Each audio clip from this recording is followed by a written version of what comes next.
You said, I've never had a failed business. What would you say are the most important things before you start a business to protect yourself? So the businesses I've seen fail, they're too focused on building the business itself. The classic, I get a website or a business card made up before I've sold a product. How do you see AI reshaping everything that you're doing in terms of property or residential or commercial? It's not an assembly line. We're not selling hamburgers here. It's like McDonald's. It's literally every single deal is completely different. So yes, you can have automated checklists and things like that and yield cutoff calculations done and stuff like that. But at the end of the day, it's an extremely manual process. What is a business principle that you will always stick to?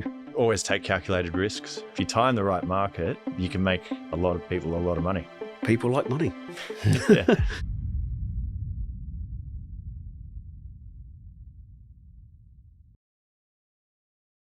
Scott, thank you for coming in.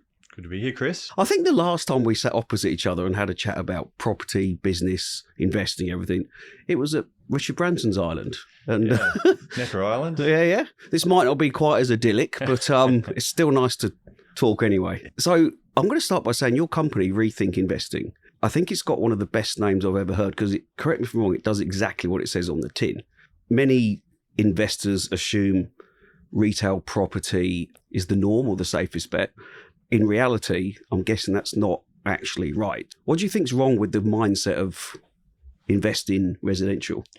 Yeah, so I guess the name Rethink Investing was born from the idea that at the time when I formed this company, which is 2015, there was a lot more focus on like negative gearing, just only capital growth seeking. And I was all about trying to actually maintain a lifestyle while investing, so keeping the cash flow up. Because I saw my father basically do the negatively geared route, and we were always cash poor. You know, it was the classic thing like asset rich, but had no money. And because prices were getting more and more expensive, like that equation was getting highly negative. So you can't really go down that route unless you want to destroy your life. So Rethink Investing is just like, just don't do that, rethink it. And at the time it was positively geared property. And shortly after it converted into commercial, because even the best residential high cash flow assets, I was starting to get into much smaller regional towns and, you know, multi-tenant type stuff. And it had its own risk associated. Then obviously stumbled upon commercial a few years later. And yeah, we went crazy in that. We've done 6 billion in transactions now, and that's 5,000 plus clients. And yeah, it's been very popular. Do you think the mindset is slowly shifting from residential to commercial as an investment vehicle? Yeah, 100%. It's just due to the nature of the market. It's like you're looking at multiples of 15 times the average income. It's pretty expensive to get into a good residential property. So people are either becoming rent investors, so they're not purchasing a family home, and then they're using those funds to go invest elsewhere to help the cash flow situation, also the affordability. Commercial is becoming more mainstream because there are a lot of people out there that realizing the equation of residential is just not stacking up at the moment. So the only way to get ahead of it's like you almost defaulted to commercial now. Stocks or commercial. Where can you get the yield from? Is it, you know, franking credits or high income commercial property? You've helped thousands of people move from investing in residential to investing in commercial. When you're talking to them or when they're learning from you and your team, what do you think the biggest mindset shift is in them? You got to understand the asset class. So it's the great unknown. Everyone's sort of familiar with residential property. It's like, you know, the old saying, it's the barbecue topic of Australia. Everyone's got an opinion on residential. We all live in properties. Commercial, like, you know, if you look at an industrial shed, how do you value it? How do you understand the risks, the tenancy? Like it's a lot. So just educating yourself is the way they kind of shift away from the fear they have, because fear is really what most people kind of default to with commercial property, fear of the unknown. And once you learn about it, it takes time. You start realizing the risks are overstated. There's definitely risk there. It is more risky than residential property, but it's simply a better asset class to make more money if you do it right. I'm glad you mentioned that because, I mean, the concept of investing in residential is it's simple, it's easy. A lot of people know how to do it, which is, or certainly was, the opposite with commercial. So how do you make it easy and accessible and trusted? Well, it started with podcasts. So used to go on a lot of podcasts talking about my personal experience with commercial property. So we've got currently 65 different commercial properties, tenants rather, under our current portfolio. So it's a large portfolio. It's got tenants like Audi to KFCs to smaller like pharmacy groups, just warehouse businesses. So we've got a bit of everything. And through doing, I was learning. And that is really the only way I learn properly, by doing it, because you can read all the theory in the world, but no, there's no kind of replacement for real life experience. So I then just started translating that experience to the masses via podcasts, wrote 2 books, even got a Rethink Commercial Education, which is like an online portal system where you can go through 70 odd different videos about like what's a net lease, how do you calculate the true income on a property, how do you value a property. Like, you just got to put the time into it, or you trust an expert to do it. But even then, I like clients knowing what they're looking for. You don't want blind trust from anyone, but yeah, the more you learn about this, I guess it just defaults to what you're doing. If I was looking for a commercial property as an investment instead of residential, yep, what would you say that I should be looking out for? What are some key metrics that you'd say, yes, that's a good investment?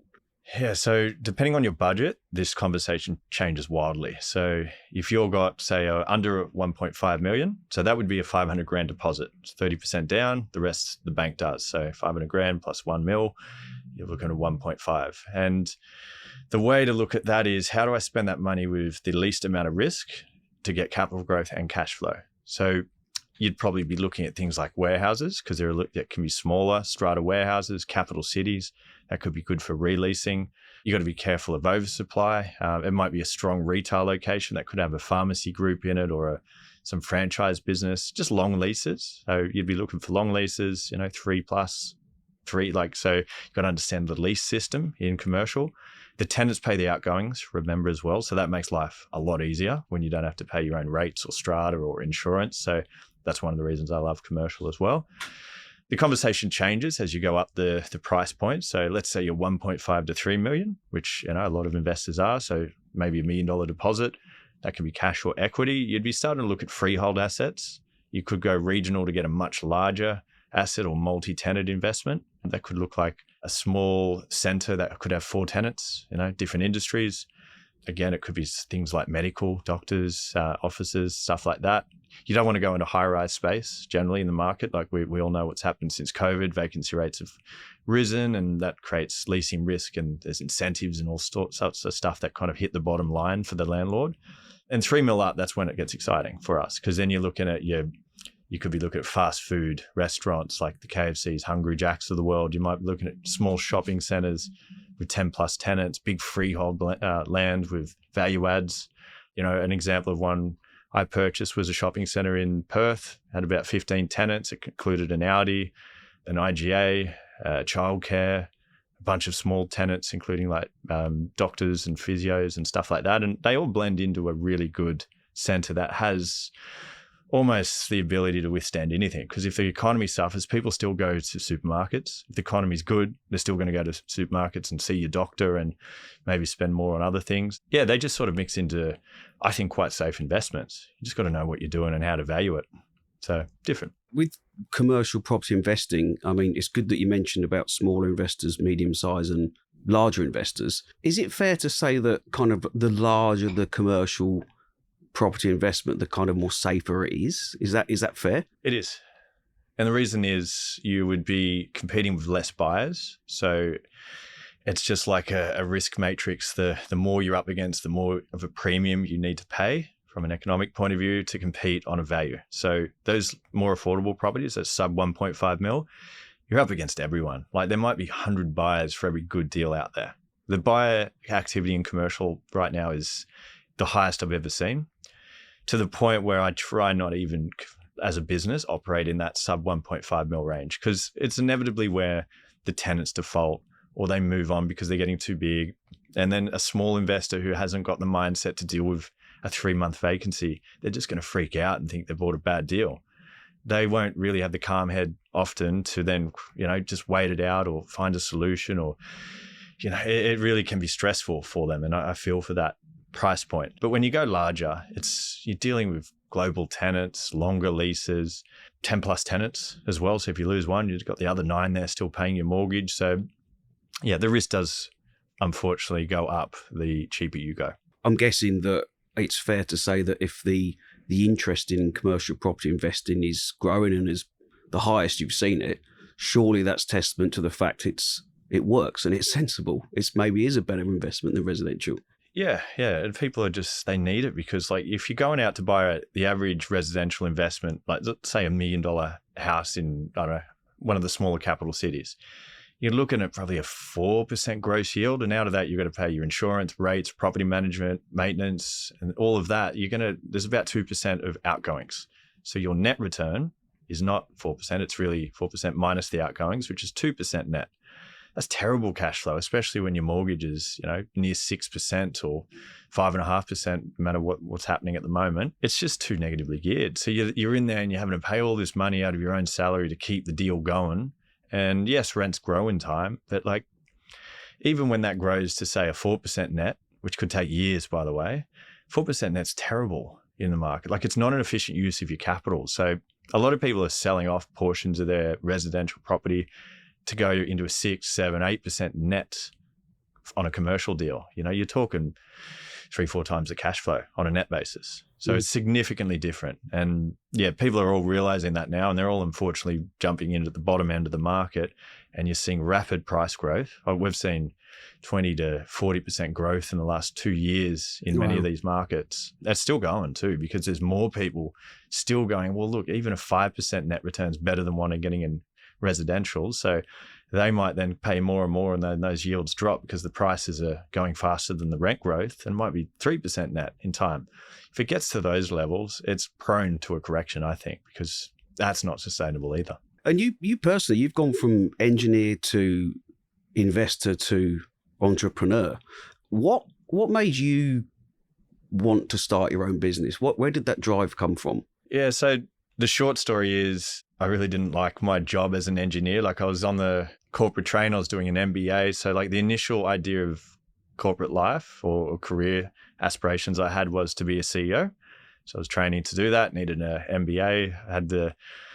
I did the engineering thing, and I didn't like just the unpredictability of that industry. So, I was building railways in Sydney. The next job was in regional Victoria, and I didn't want to move there. I was working for a big company called Leighton Contractors at the time, and the projects were all over the world. And it's, unless you're like in one of their kind of corporate roles in head office, you're just going to be doing jobs everywhere. So I had to get out of that, went to more of a building materials corporate type business, but I was still in the mines essentially, but it was managing P&Ls and stuff like that. So I really did enjoy that. So I thought I wanted to keep going. But the problem with the industry I saw is the jobs kind of had timelines that you needed to have your bum in the seat for a certain period. So I was basically like a GM district manager in mid-north coast of New South Wales. So managing 3 different business units, which is transport, quarries and concrete plants. And I had to be in that role for about 10 years to even get a look in for the state level role. And then after that, like it's another 10 years. And I'm thinking that's a long time in between drinks, and there's no promise you're really going to progress. And the way I looked at it, those roles, what I was doing was already the exact same thing as the GM. Instead of having 130 odd reports, they had 500, but it was the same job. So I just think, well, 20 years in the same role. I know every corporate structure is different, but I was kind of dying inside a little bit with the idea of just how, I guess, linear the progression was. And then I was investing on the side. So the idea of investing was to bring retirement closer. Even if it was 10 years closer, that was a win. And then the investing went really well. Like I was buying high yielding unit blocks all over the country and strata titling them. And I remember in 1 year, I made 5 times my salary, and I was putting about 4 hours a week work into it. Wow. Compared to 50, 60. So the investing went really well. And all of a sudden, like at the time, replaced my income completely by the age of 26. And that gave us the option just to quit, and then went to Europe for 6 months. But while we're over there, it was just felt a bit empty, like, especially as the season wrapped up, the winter was starting to flow into Europe. It was almost like, what next? And we're in one of those old property magazines at the time for the portfolio, and about 50 odd people reached out for help after that. So I didn't know what buyer's agents were at the time, where people would pay you to help them invest. It was kind of like an accidental business at the time. So wasn't an entrepreneur at all. It's more a career guy, but the investing just went well and kind of, it was almost like, why not? So it wasn't a risk leaving a full-time job to start your own. It was more of a logical step. Yeah, I at the time, I wasn't a big risk taker like I am now with business, because I'm completely numb to the risk in a way. But back then it didn't feel like a risk, because in my head, I'm like, if this doesn't work out, I'm just going to come back and slot into my career somewhere else. So yeah, I had a safety net. Everyone loves a safety net. Yeah. So you've expanded into areas like legal services and renewable energy now. What was the biggest risk that you took when you stepped outside of something that you know very well, property? So like the orange, like we've got the Rethink Group now. So there's 8 businesses under that. They include, like you mentioned, legal, insurance, financing, even renewable energy. So like we're going into all different aspects, but it's all about building wealth for clients, and to bring it under one umbrella. That's the challenge, because the risk with these businesses is they all grow at different speeds. And before we had the Rethink Group, they weren't talking to each other well. They're just independent businesses. They had the same brand, similar to like, what Richard Branson does with the Virgin. Like they've got to have the right systems to talk to each other to be truly, a Rethink brand. And that's what we did in 2024. We brought it under one roof. They're still independent businesses, but they're all, from a system point of view, tied together a lot better. And they're growing at the same speed now.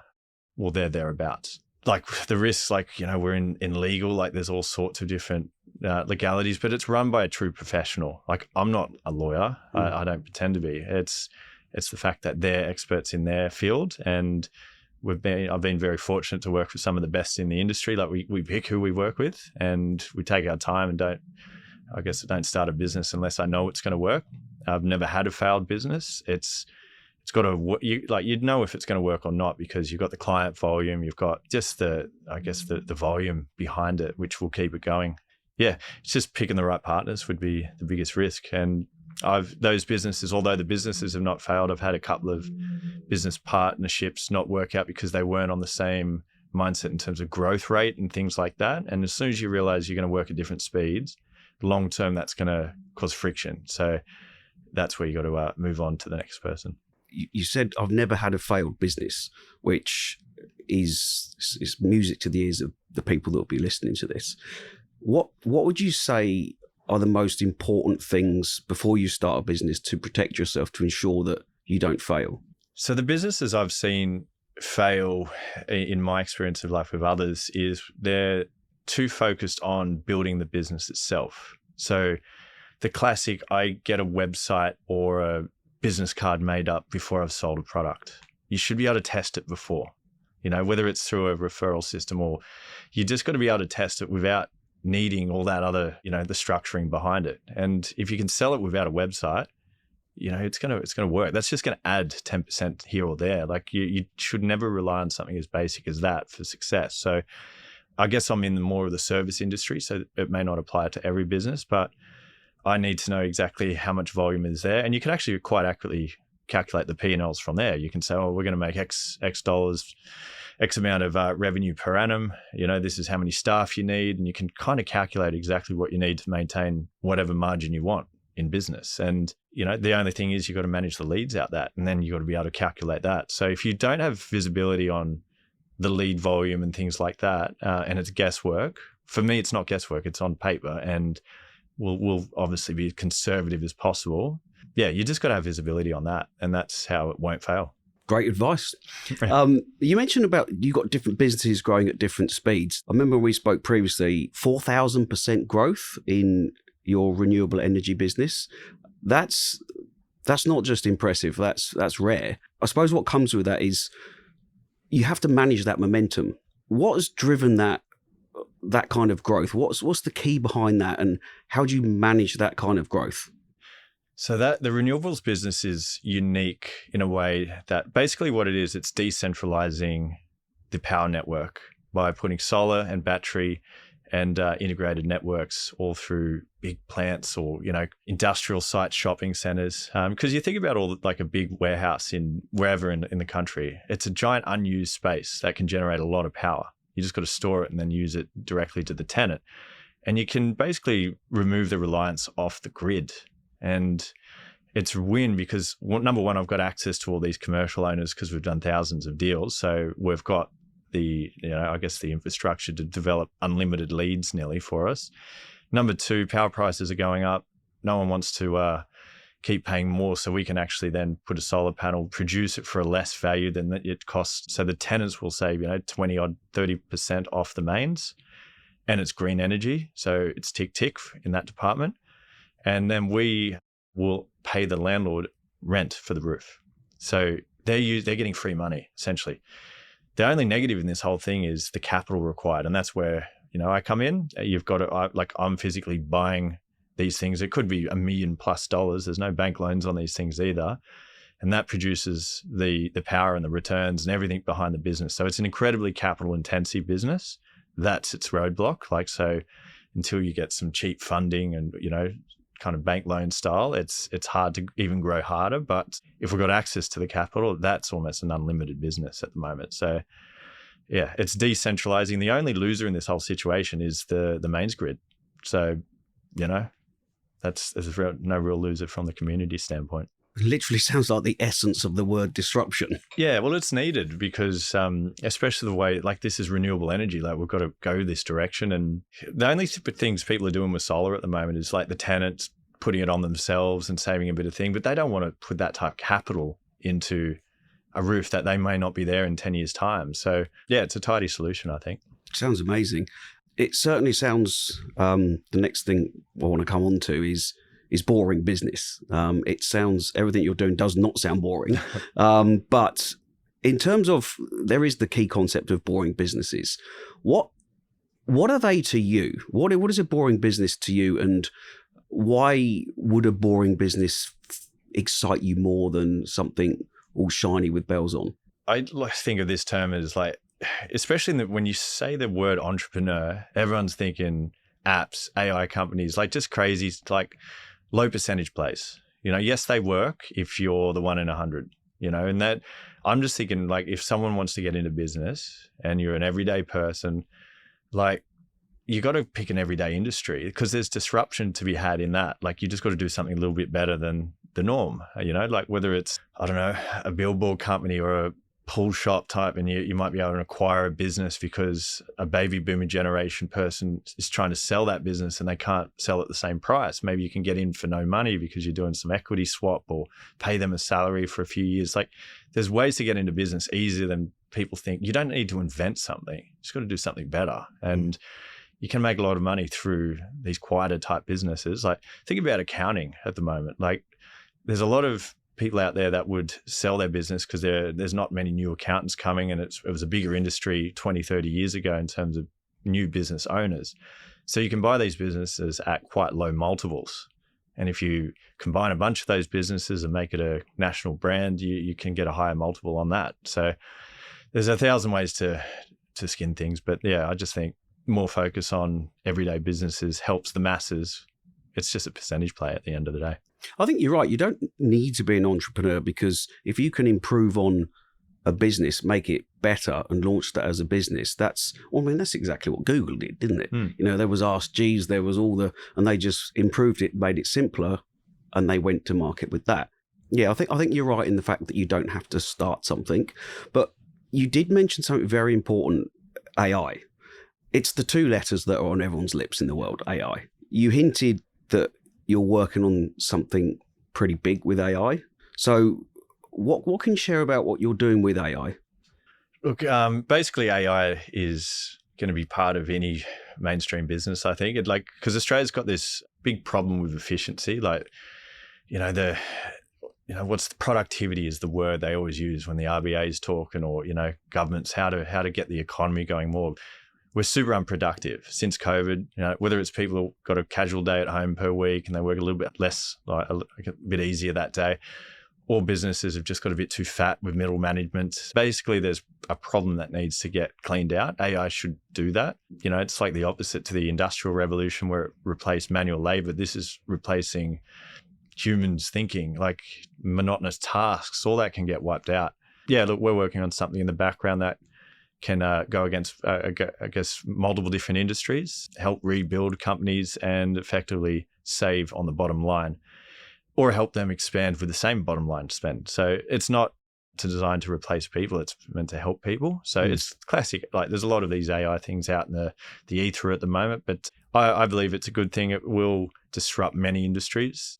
Even the one I just mentioned, accounting, like you think, well, could you do your accountant? Do you need it as much with that? And the answer is we don't know, but it's probably going to get easier for every industry because things will be more automated. Yeah, it's a boom. You just got to get ahead of it. We're trying to do that as well. There's a mindset with companies and business leaders at the moment going, oh my God, AI is the biggest thing in the world. But a lot of people are thinking, what do I do with it? How do I capitalize on it? Because they know that if you don't move with the times, you're going to get left behind.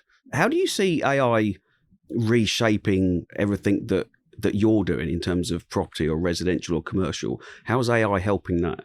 So it'll be things, probably more internal business systems. Like with real estate, it's still a very manual world, like, because it's a physical asset and it's not an assembly line. We're not selling hamburgers here. It's like McDonald's. It's literally every single deal is completely different. So yes, you can have automated checklists and things like that and yield cutoff calculations done and stuff like that. But at the end of the day, it's an extremely manual process. So I think the improvements will come within the business, like how you're dealing with leads coming in, how you're dealing with property allocations, how you're dealing with post-customer care, things like that is probably where you'll see the major work.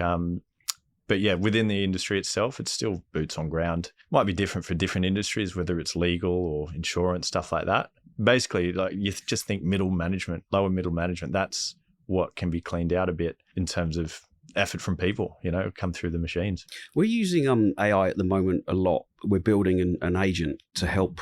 You mentioned about when you've got the leads in, we're building an AI agent to help go and generate inbound leads for us. Yes. Is that something you think you could do?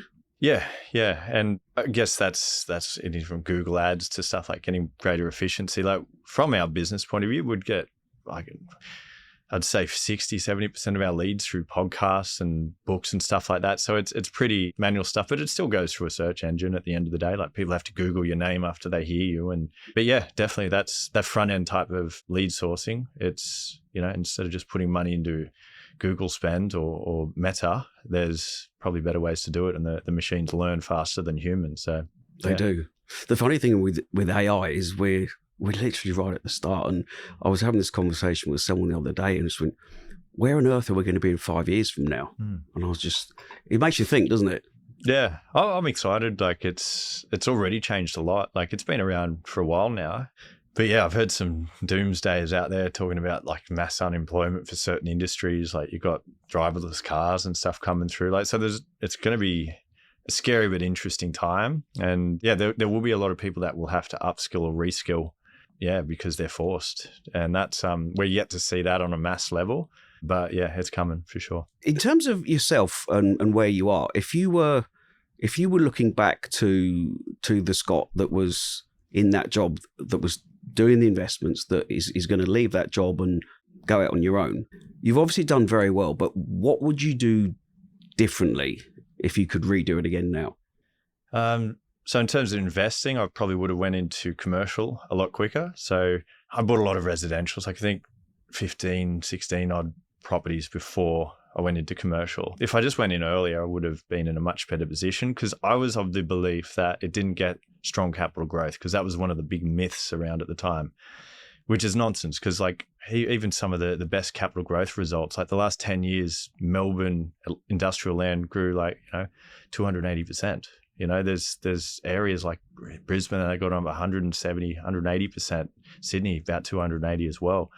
So the massive capital growth rates, because that's like, it's a supply demand thing, just like any property. You're not going to go into the office and try to buy a small office plate up in a tower that's got 30 stories because there's too much supply. So that might grow at a slower rate. Like a medical center or a little shopping center in your local suburb, that's like the rarest type of commercial there is. Like there's plenty of houses around it, but there's one shopping center within that 2-kilometer radius or 3-kilometer radius. So it's pretty scarce. There's always a buyer with deep pockets, whether it's a family office, high net worth, or institutional buyers looking for that stuff. So they do grow, and they grow with the cash rate, they grow with the rental growth, and they grow with the, I guess, the supply of land, which kind of limits it. And that adds another layer of growth on top.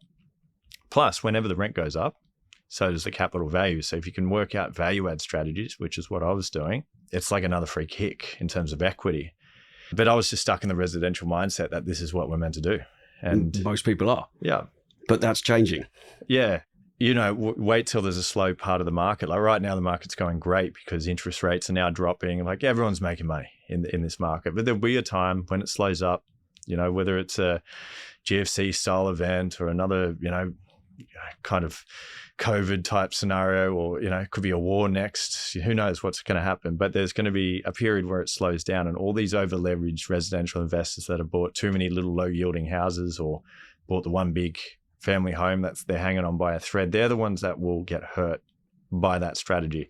The commercial investor that's got, you know, a fair bit of equity and low debt levels, you know, especially if they bought recession-proof assets like medical and supermarkets and stuff like that, you're so well protected. It just takes planning to get those types of assets. I was talking to someone last week and about that exact scenario where things may get over leveraged and there might be an event coming, and they were saying 2027 may be looking pretty bleak. So I'm guessing from anyone that's thinking about investing in whether it's residential or commercial, probably start positioning yourselves now into commercial.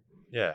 Always plan for a recession. That's what I've done on every investment. You just think, I'm buying this property. If things slow down by 20 to 40%, how would that tenant go?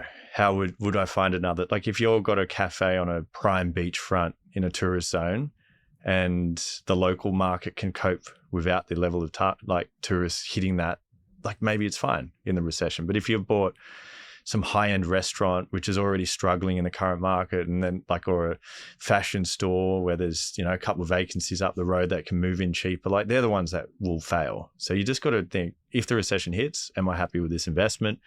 And if you are, you're probably ahead of the majority. In terms of yourself and scaling multiple businesses over the years, what key lessons do you think that every entrepreneur, it doesn't matter if you're in property or whatever it is, what key lessons do you think every entrepreneur should know? Well, number one, not everyone needs to be an entrepreneur. Like there's so much of that in this current market, which, you know, tells you it's not okay to work for someone. It's all good to be your own business owner, and everyone can't be business owners statistically. You know, it just doesn't work. And it takes a certain type of character to really do well long term. Like you've got to be extremely competitive. You've got to have a passion for the product. You know, you're not doing it just to make money. And that's what a lot of people are doing. They think it's a ticket to make more money. And I've basically made no money for the first 2 years of business. And that's fairly typical. You know, some people don't make money for years. Like look at Uber, you know, it's just relying on capital raises to keep it going. So, you know, you've got to be pretty hungry to get through those times, and financially capable as well. So if you're stressed by that type of stuff, yeah, it's probably not for you, and you'll make a lot more money with a good trade or working for a company and growing with that company. Yeah, other than that, it's almost what we're talking about before. Like you got to know, like really think, is this going to make money? Like I'm seeing a lot of people out there like building apps and stuff like that, and you know, they've put their whole life into it. You think, will this really get bought?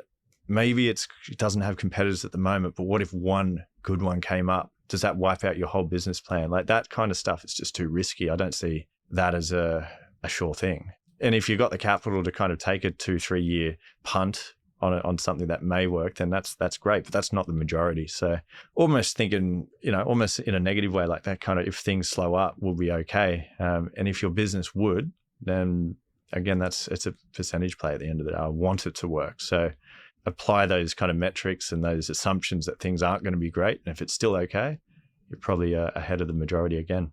There's a lot of mindset, which I believe is very true. And it's something I can see with you. You've started your businesses by trying to help other people, by trying to educate other people. And, you know, you've done well out of that, and your clients have done very well out of that. What are your thoughts on, if you start a business, if you do it with the intention of improving other people's lives, you're more likely to succeed? Yeah, well, that's every company I've built is really just been there to fill a customer need or gap. So that's exactly, probably to add on to that previous comment, that's probably a requirement. If it's not really helping a customer, you're just trying to create a need, you're behind the eight ball straight away. But, I'll use the example of Rethink Financing. That was our first company outside of Rethink Investing, so second one. And the reason that started is we were buying all these commercial properties and it was going to all these different brokers around the country. Number one, they didn't have the knowledge of commercial property. So they would stuff up the application or they'd learn on the job, because every broker they don't want to lose a client. So they'll say, yeah, we can do it. And then they'll call up Westpac or Combank and say, what commercial loan products do you have? They're manually doing it part-time, and they're not going to have the same skill set as a full-time commercial financing expert who already knows the top 3 or 4 banks or sub-banks to go to. So we found the customer experience was dropping on the front of financing, and deals would fall over. Like, you'd be under contract with due diligence and finance approval periods. Due diligence would pass, but then finance would crash. Maybe they were using a bank that had extremely conservative valuations because it was a way of getting a little bit more equity or a lower LVR, loan to value ratio on the property. And that's a strategy that's not spoken about. It's not documented, but we know it happens in the industry. So you need to know how to avoid those situations. And otherwise the client's paid for a valuation. They've wasted all this time on legal paperwork and stuff like that, and expenses for that matter, building reports. And then for the deal to fall over because someone's not doing what they could if they had the full potential. And that's where that company came from. And then we fixed that. That got really good. That's one of the, faster growing businesses we got at the moment. And the next was legal. You go into all these conveyances across the country, and you do not use a conveyancer for commercial because it's too complicated. Conveyancers are good for just, basically sorting a contract out. But what about a legal lease review? We're going into the depths of tenant, financials. Like, you need someone to kind of, that's what they do. So, lawyers out there are pretty hard to find. We knew some good ones, but they were so expensive as well. So that solution was, get someone who's an expert at it, reasonably cost, so it doesn't kind of add to the stress of the client and kill the deal down the line. And that was another business, that front. Same deal, insurance, like insurance for commercial property, every deal needs to be manually reviewed. You don't go onto a budget direct site and just click in, your basics. Like, you need someone to potentially do a survey of the property. How much aircon equipment's out there? Like, what's the age of the property and what's up in the roof? What materials? Like, it all adds to, the premium. So again, you need an expert. So filling gaps is sort of all I've done. Let's say, for example, we're having this conversation 2035. Where do you want the businesses that you've launched, that you are launching, that you're running, and where do you want to be personally in 10 years from now? I guess where I see it going, and it's almost like I'm enjoying life now. Like, I'm not really in desperate need for a different situation. So it's kind of like a really comfortable zone, but we're growing at 20, 30, 40% growth rates every year. So it's getting larger quicker. And that's why we're doing massive restructures, and, the things like AI are going to be important to help that growth. But where I see it going is we want to be sort of one of the great Australian brands in the wealth space. I'll use the top end of town, like a Macquarie Group. That's business been around for way longer than any of us have lived. And, we'd be almost like a mini version of that. We're property focused, but also, we've got a wealth division now, and they recommend shares and stuff like that if it's applicable for the client. So we're not biased towards any asset class. We'll keep growing out. Like, we've got 2 new businesses starting this year, so that'll be a total of 10 out there. I'd like to go more international. Like, we're the first ever commercial buyer's agent in New Zealand. We launched that last year, and I was predicting we were going to do like 20 million a month over there as a pretty big goal, because it's only a small population. It's the size of Sydney. So to get 20 million deals a month was pretty aspirational, but we're doing 50 already in 6 months, and that's, that could keep going. So it made me realize you can do this internationally if the market allows it to. So I think, more international sites. It's about finding a good property market or areas that you can develop and make money for clients that way. But we want to be one of the big trusted brands. It's taken 10 years for us to get here. We are trusted, and that makes life a lot easier. Like, I remember when I first started, I dropped 300 pamphlets to brokers at the time trying to say, here's the deals of the week, call me if you want a high yielding deal. And I think I got 2 or 3 responses, and they were just skeptics. And as soon as I mentioned there's a fee involved, forget it. But now it's like, it's easier. Trust is so hard, but you can lose it in a day as well. So we're all about just do things safely, responsibly. You don't grow quicker than you need to, because our way of growth is to buy more properties through the mainstream business, which is Rethink Investing. But we're capped by the quality. We could just say we're happy with lower yields like others do in the industry, and we could double our revenue that month because we'll do twice the amount of deals because we've got more options on the table. But it's more important to maintain the quality for the client, because then they'll come back next year, and next year our reputation grows, and that's what we've always done. So yeah, grow at a sensible rate, but keep growing, because if you don't, you're going backwards as well. So it's not growth just for the sake of it. It's for survival as well. You mentioned about expanding overseas. That was something I was going to ask you about. You said it's possible if the market allows it. What about different countries and their laws and things like that? How easy is it to copy and paste what you're doing and take it into other countries, even if the market would allow it? Yeah, well, law is part of if it's allowed. So, you're not going to go into places like Indonesia or Thailand because you've got ownership laws that, don't favor foreigners. So that's probably a risk not worth taking. You don't want to buy a leasehold in a country where I think the rules could change. Who knows what's going to happen? So the problem with a lot of other countries I've seen is the yields are either too low, like look at Singapore or blue chip markets in the US, the yields are very low and the prices are high. So a lot of those buyers are coming to Australia because of our environment. So number one, it's got to be a better market than Australia at the moment. It's like, so New Zealand, as an example, I think is a better market than Australia, just for now. And the reason for that is their interest rates went up a lot faster than ours. So the market corrected a lot more. In some cases, we're buying 20, 30, even in a couple of cases, 40% below the 2021 peak price. And in that time, rents have grown. So we're getting it at a big fat discount, plus rents are higher. So the yields are far better than they've been in years. So now's a good time to get into that market. It's almost guaranteed growth if it gets back to where it was. And Australia's kind of more of a bit of a more predictable market because our interest rates didn't fluctuate as much, but could be places in the UK that might present well, but they're pretty overpriced at the moment. So you got to pick the time. You got to know you're going to do well. And that's why I mentioned the New Zealand metrics. Like, I know that's going to go well because their interest rates are dropping and prices were more expensive. So if you time the right market, you can make a lot of people a lot of money. People like money. Yeah. Before we finish the episode, we need to do we call it a quick fire. A rapid quick fire. It's my favourite part. So all you really need to do, Scott, is just say the first thing that comes to your mind when I say something. Sounds good. You ready? Ready. Your most used business tool or app?